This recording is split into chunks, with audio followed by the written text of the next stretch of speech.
નકલી દૂધની ભરમાર અત્યારે છે, ત્યારે અસલી અને નકલી દૂધ કેવી રીતે તમે ઓળખી શકો છો, આપણે એલઈડીના માધ્યમથી સમજવાનો પ્રયાસ કરીશું. લાકડાના ટુકડા પર દૂધના 1-2 ટીપા નાખવાનો પ્રયાસ કરો. ત્યારબાદ લાકડાના ટુકડા પર સફેદ નિશાન હોય તો સમજવાનું કે દૂધમાં મિલાવટ નથી. હવે આગળ વાત કરીએ તો જો પાણીની જેમ નીચે પડી જાય તો સમજવાનું કે દૂધમાં મિલાવટ છે.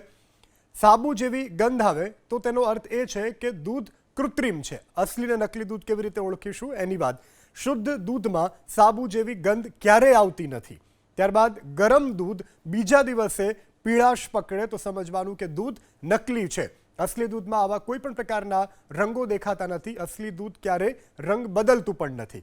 2 આંગળીઓ વચ્ચે થોડું દૂધ ઘસવું અને જો ચીકણું ન લાગે તો તે સાચું દૂધ છે. આ સાચું દૂધ છે જેની ઓળખ આ રીતે થશે. ત્યારબાદ દૂધ ઘસવા પર ડિટર્જન્ટ જેવું ચીકણું લાગે તો સમજવાનું કે આ દૂધ નકલી છે. અસલી અને નકલી દૂધ કેવી રીતે ઓળખશો તેની આ સંપૂર્ણ જાણકારી છે. હવે આગળ વાત કરીએ તો દૂધમાં ભેળસેળ થાય છે તે કેટલું જોખમી છે.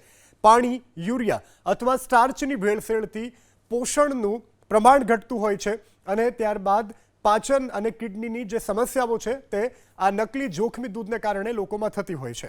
આંતરડા, લીવરને પણ આ નકલી દૂધ ખૂબ જ નુકસાન કરતું હોય છે. બાળકો અને ગર્ભવતી મહિલાઓ માટે આ ખૂબ જ આડઅસર ઊભું કરનારું છે. ત્યારબાદ ડાયરિયા, કબજિયાત, કમળો પણ આ નકલી દૂધથી થઈ શકે છે. આ નકલી દૂધ આરોગ્ય માટે ખૂબ જોખમી હોય છે.